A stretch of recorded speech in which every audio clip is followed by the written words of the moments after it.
Are you taking your garbage out every day? You know, it's not something I teach, but it's something that I probably should put in the after dinner routine. That after dinner, we take our garbage out. Don't let that garbage build up. It's kind of gross, right? It's kitchen garbage. Once a week, we can empty the little bins, and more often if we need to. But in the kitchen, that garbage needs to go out every day, especially if you don't have a disposal.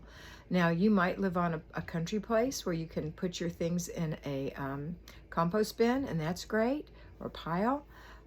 You might have a burn pile, you might have all different things, or you might live in the city where you have to separate things out. But do take your garbage out every day.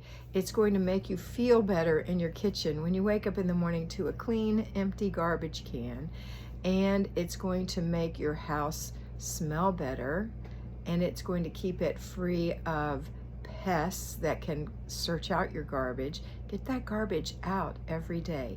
Assign that job to a big boy or a big girl if you have them. If not, do it yourself. All right, that's it for today. I hope you have a great day.